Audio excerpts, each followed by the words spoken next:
These are some of the titles that Jeffrey and I have included in our lists of 1985's best motion pictures. Now, you're going to find some surprises there, but I don't think you'll be at all surprised to see that on some of these choices, we very strongly disagree. I'm Michael Medved.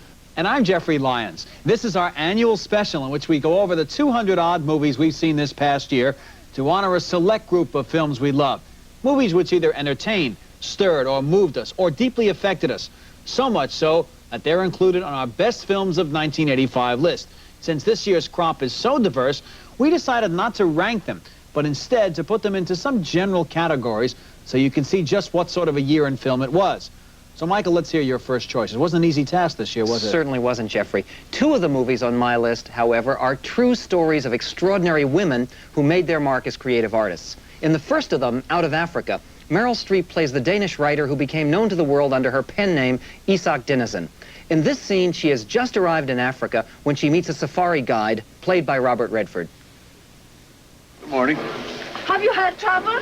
Now and then, have you? No, I'm traveling to Nairobi. Well, you caught the right train, then. Oh, get away from there! Shoo! Shoo! Shoe? Oh, that's all my crystal, my Limoges. Ah, they didn't know it was Limoges. To Kenny Hopper. So, you plan to stay, then? Yes, I've come out to marry Baron Blichten. Do you know him? Broad, yes. Yes, we plan to start a dairy. Are you quite famous? They stopped the train for you. Well, it's rude not to here. A dairy. Isn't it a bit soon for that? Milk at the door? Aren't you boarding? No, I'm going on. On? To where? Mention the ivory to Barclay Cole. Lord knows him. I'm Baroness Blichten. Not yet. Sweet Dreams tells the story of the short and troubled life of country and western singer Patsy Cline. Jessica Lange gives an extraordinary performance in the lead role, and she's perfectly matched by Ed Harris, who succeeds in making her no-account husband seem almost sympathetic. If nothing else, 1985 has been a great year for roles for actresses, and by now I suppose that everyone recognizes that Meryl Streep and Jessica Lange are two of the very best in the business. Indeed they are, Michael. Eleni was one of my favorite films of 1985 because I was moved to tears by this true story of a Greek mother played by Kate Nelligan, and it was executed by the communists in the Civil War there in 1948. Eleni depicts the search by her son 30 years later for his mother's killer. In this scene, Eleni tries to hold her family together after communist soldiers have come to take her away on a work detail. We need a woman from your household for a work detail. Yes, I'll come. Not now. We are to round up everybody first.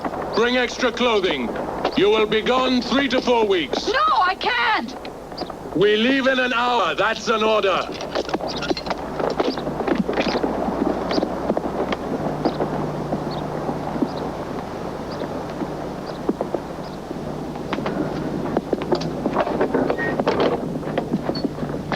They only want a woman to work. They don't care who it is. I'll go in your place. They wouldn't take you, Mother. You're too old. Oh, why now? Why today? It's all right, Mana. We'll take care of everything while you're gone. And then when you come back... When I come back, you will be far away from here. You're all leaving tonight, just as we planned. Just as we planned. Now listen to me. We can't wait. 3 or 4 weeks is a long time. They could come for Nicola or for Teeny any day. Olga, listen to me.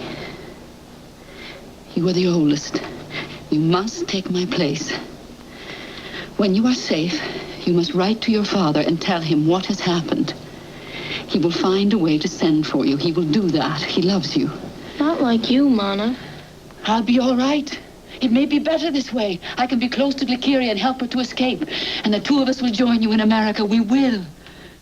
Kate Nelligan, as always, was regal, and John Malkovich eerily powerful as her adult son, tracking down the sinister communist killer.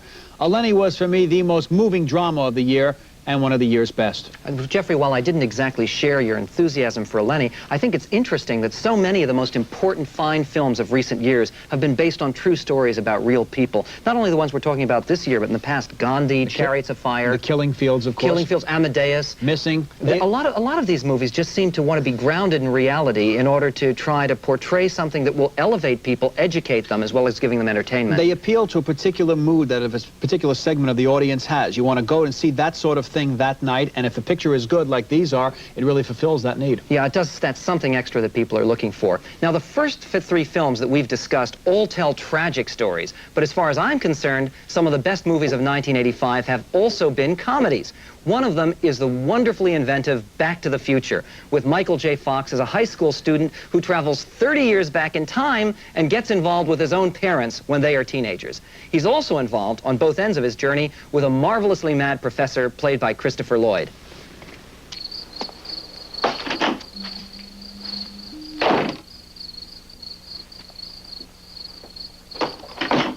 Doc? Don't say a word. Doc, I don't want to know your name. I don't want to know anything about you. Listen, Doc. Doc. Don't tell me anything. Doc, quiet. Quiet. I'm going to read your thoughts. Let's see now. You come here from a great distance? Yeah, exactly. Don't tell me. You want me to buy a subscription to the Saturday Evening Post? No. Not a word. Not a word. Not a word now. Quiet. Donations. You want me to make a donation to the Coast Guard Youth Auxiliary? Doc, I'm from the future. I came here in a time machine that you invented. Now I need your help to get back to the year 1985. Compromising Positions is a very different sort of comedy, a sophisticated murder mystery about a lecherous dentist who gets a bit too close to some of his patients. It features splendid ensemble acting with Raul Julia, Susan Sarandon, and Judith Ivey. This movie is so entertaining and so refreshing in the consistent intelligence of its script that it was a shame that it didn't get more of the public attention it deserved. Well, Michael, speaking of small audiences, anytime you use the word documentary, it's very difficult to get a moviegoer's attention, it seems. But for some reason, 1985 was a year unusually rich in documentaries. Each of the three which made my list was a superb example of that noble form of movie making. Shoah in Hebrew means annihilation. It's a 9-hour tour of hell recounting the Holocaust using only contemporary footage. We see the horrors only through listening to the survivors, like this barber, which makes what we see in our mind's eye all the more shocking. Another documentary was about the life of the director of this movie, Shane, and a dozen other great films. George Stevens, A Filmmaker's Journey, told of the life and artistry of one of Hollywood's most skilled directors. Interviews and scenes from his classics gave you a real sense of the man and his craft. And finally, there was Bring on the Night with rock star Sting, telling how he formed a new band of jazz musicians before their debut in Paris. As their music began to gel, you reveled in seeing diverse artists honing their talents. Is there any one moment in your life when you knew you were going to get what you dreamed about? Yes. It was the first time I was lying in bed in a hotel in the north of England. We'd just done a concert.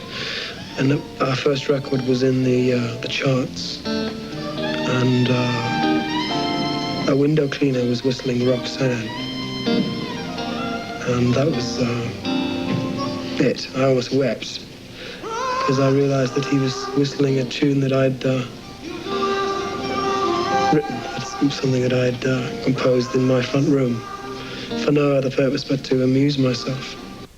You know, Michael, any well-done documentary, particularly these three this year, have a special place in my heart. It's tough to get a large audience to get to see them at first, but if you ask for them, you can see them on your college campus, at your film society, any number of places. With any word of mouth, they continue to live on. So they'll still be available for people who want them. And I think it's ironic that one of the films that I mentioned is also still available because it's playing in movie theaters around the world. Back to the Future, most popular film of the year, and I can see why. Because it's a brilliant concept, ingeniously handled, and it's not edifying in the same way that Shoah is, some of the documentaries you mentioned, but it's an evening of pure, breathless entertainment. Well, my next two choices are movies which took years to bring to the screen. First, A Chorus Line made my list. The screen pulsated with the dancing and music of young Broadway dancers, all trying to land parts in the chorus of an upcoming, unnamed Broadway musical. No, it didn't match the perfection of the stage version. Nothing could, of course, but A Chorus Line, the movie, came close enough for me, since it preserved and conveyed their drive and their anticipation. I sit there all eager and I'm watching Cisco pit-a-pat. Said, I can do that. I can do that. Knew every step right off the bat. Said, I can do that.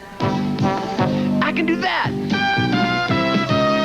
One morning, Sis won't go to dance class. I grabbed her shoes and tights and but my foot's too small, so I stuffed her shoes with extra socks. Ran 7 blocks in nothing flat. Hell, I can do that. That I can do. Give a man some room.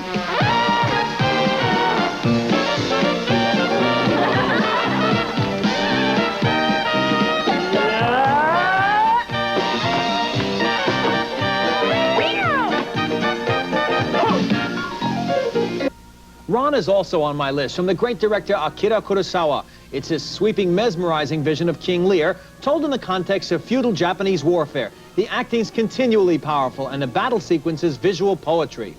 Like Ron, the next two films on my list represented ambitious gambles for their producers. And despite their excellence, they proved to be surprising disappointments at the box office. I thought that Lady Hawk had everything going for it. It's a likable, handsomely mounted medieval romance about a knight and his lady struggling to escape an evil archbishop's curse.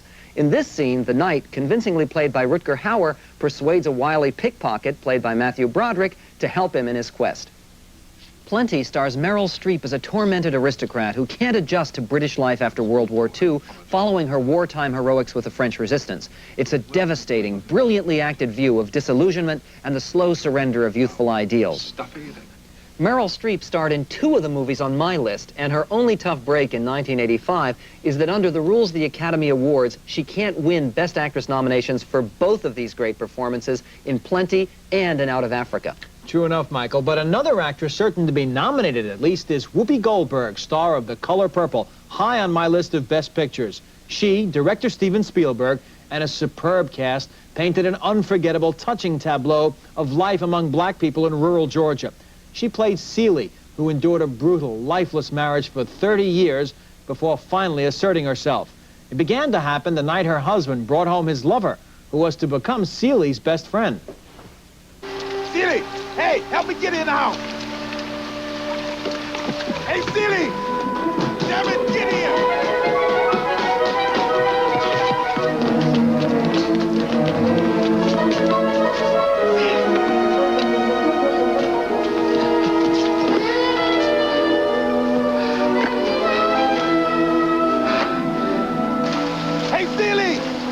Get here!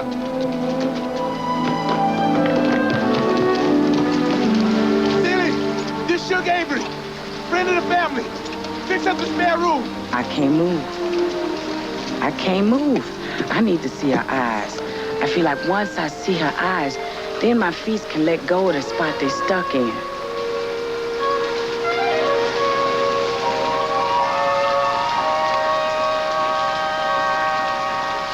You sure is ugly.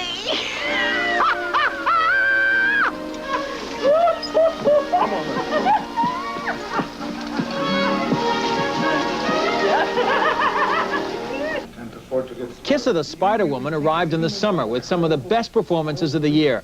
John Hurt brilliantly portrayed a homosexual prisoner in a Brazilian jail, spinning stories of 40s movies to his cellmate, a political prisoner played by Raul Julia. Their confrontations were subdued yet very powerful. While I also respect Kiss of the Spider-Woman, I don't think that any best list in 1985 could possibly be complete without Witness, a thoroughly satisfying movie that's a thriller, a love story, and also a fascinating look at a closed culture that's little known to most moviegoers. Harrison Ford plays a hard-boiled Philadelphia cop who's forced in the midst of a murder investigation to go live among the pacifist Amish sect in rural Pennsylvania. Come on. Come on, Goldilocks. You must see. Don't you speak English? Don't hear very good, do you? Don't speak English.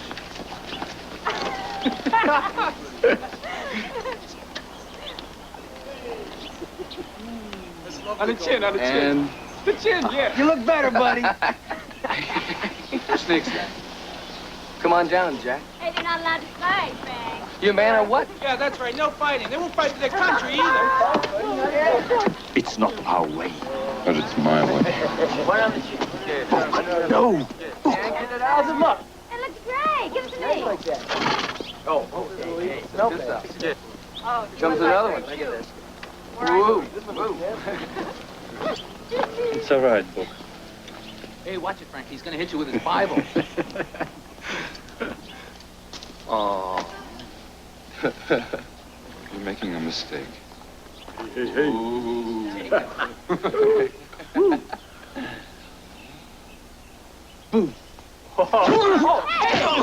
Another thriller that leaves an indelible impression is To Live and Die in L.A., a tough, stylish, fast-paced shocker about Treasury agents and ruthless counterfeiters. It's directed by William Friedkin, and it's a very worthy successor to his previous classic, The French Connection.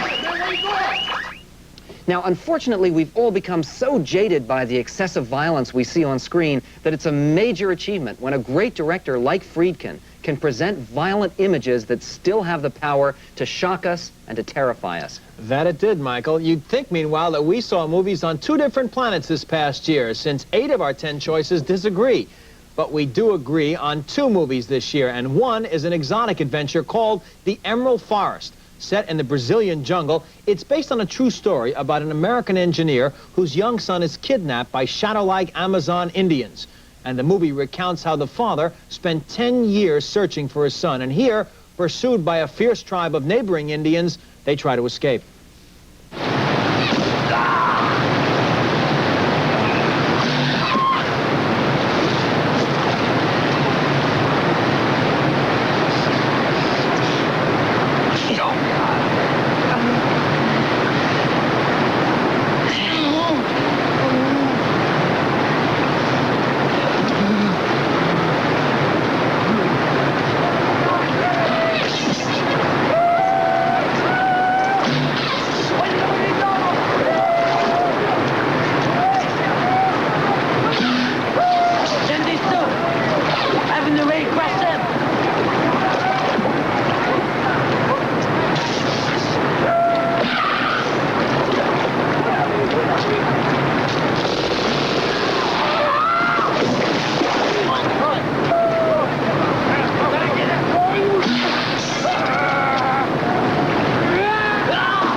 Michael, The Emerald Forest was one of the fastest-paced, most authentic-looking, engrossing, beautiful adventure films I've ever seen. And magnificently photographed. It is absolutely unforgettable. We certainly agree on that one. And the other movie on which we enthusiastically agree is Twice in a Lifetime, A Labor of Love from producer-director Bud Yorkin. Now, this extraordinary film has the power to move you to tears, and it features enough memorable characters and enough brilliant performances to fill a half-dozen lesser movies. Gene Hackman plays a steelworker who goes to a bar to celebrate his 50th birthday with his buddies, but his life is changed forever after he meets a new barmaid played by Anne Margaret. Ah, there. They look nice. I like them. Yeah, you like flowers, huh?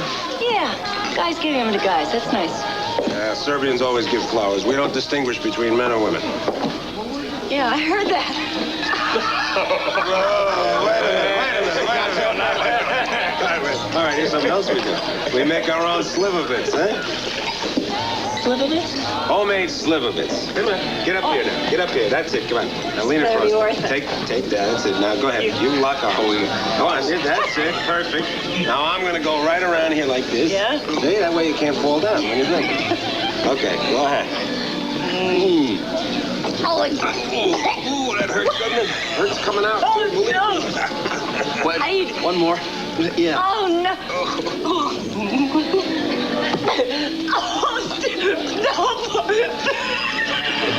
That's going to be some birthday. Now, that's Brian Dennehy, a fine actor as Gene Hackman's best friend. Now, Now, sad to say, we've all been exposed to the very bitter reality of good marriages that just seem to fall apart. And Twice in a Lifetime depicts that heartbreaking situation more honestly, and I would say more fairly, than it's ever been depicted on screen before. Hard to think these people are acting. You really feel for these believable, honest characters. That's why the film worked for me, and I think why it made our list. Yeah. You know, this is an interesting year. There were many films that we saw that were good, but not quite good enough to make our top 10 of the year. For me, it was The Official Story, the Argentine film, and also Dance with a Stranger from England. And my also-rans, I'd have to name Prizzi's Honor with Jack Nicholson and also Martin Scorsese's comedy After Hours. Very good films. And I think part of the diversity of the films that we've been talking about here, the fact that we named so many different titles, shows something about this year in movies. People are saying, what a terrible year. Box office receipts are down, movies are in trouble. But in terms of quality, I don't really believe that 1985 is quite as bad as most people are making out. It's hard to pinpoint exactly what kind of movies came down the pike. There are so many different subjects that we've covered here, for instance, which will show you just the kind of year it was. I'm most encouraged, for instance, by the fact that there are a lot of good movies about women at last. For years and years, they say they don't make enough good movies about women. Several made our list. Exactly. Strong, independent women. After so many years of people complaining about no roles for women, this year, Jessica Lange, Meryl Streep, Whoopi Goldberg, that's right. Very strong women And figures in Eleni, movies. too. Well, Michael, along with the best films of the year, we had to endure dozens of inept, silly, preposterous, terrible pictures, too. It's the price we pay for seeing the handful of great films we've saluted here. And if 1985 had some wonderful films, it had its share of bombs, too. For me, there were 5 I will never forget, but every day I tried to. There was Moving Violations, an insipid ripoff of Police Academy with John Murray, younger brother of Bill, who foolishly tried to imitate his older brother all through this movie. I'll be your instructor for this evening. Now, if all the ladies would be so kind as to take off all their clothes, we can get this class underway. That was just dumb, but Stick, directed by and starring Burt Reynolds as a parolee in Florida drug trafficking, was dull, uninteresting, and the acting was deadly. I did some time in the joint. I did it well. I learned you always have to ask permission. But the bottom of the barrel of film trash for '85 was Death Wish 3, which I hope will end the orgy of destruction and mindlessness of those revenge bloodbaths.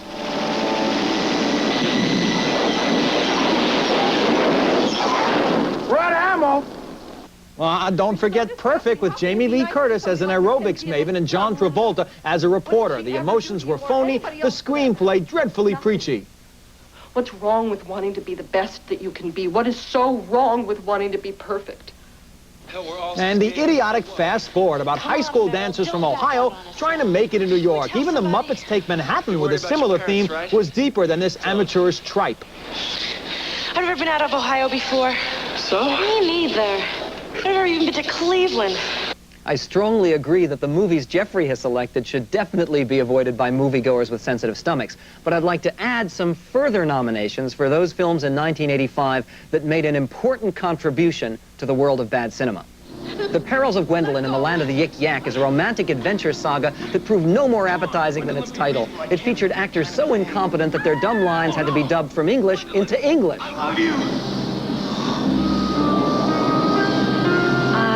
That was sincere. Me too. Night Patrol was a dreary police comedy starring former presidential candidate and former comedian Pat Paulson. It used every tasteless and disgusting gag in the book and then came up with some new ones all its own. I can't. This is a dirty knife. I can't eat. Certain fury inspired certain nausea in its few unlucky viewers. It may come up in future trivia games as the worst movie ever to star 2 Oscar winners, Irene Cara and Tatum O'Neal as runaway delinquents. You get out. Why don't you both get out? Time. 2 weeks. It was a very bad year for the O'Neal family. Tatum's dad, Ryan, starred in an unbelievably putrid expose of professional gambling called Fever Pitch. It turned out to be a sucker bet for all concerned. You never told me about your kid. What's she got to do with you? With this? That nice little girl? She's the only collateral you got. Transylvania 6-5000 wasted Jeff Goldblum and Ed Begley Jr. in a would-be vampire comedy that's a big pain in the neck. No references to more pleasant fragrances could possibly conceal its distinctive doggy odor. You smell perfume? Yes. I know it was in this room. What? The creature from Estee Lauder. And now, pushing the worst movies under the rug forever, let's summarize our respective choices for Best Pictures of 1985. In alphabetical order, mine are Bring on the Night, A Chorus Line made my list. The Color Purple, Eleni, those 2 are my favorites. The Emerald Forest, George Stevens, A Filmmaker's Journey, Kiss of the Spider Woman, Ron, Shoah, and Twice in a Lifetime.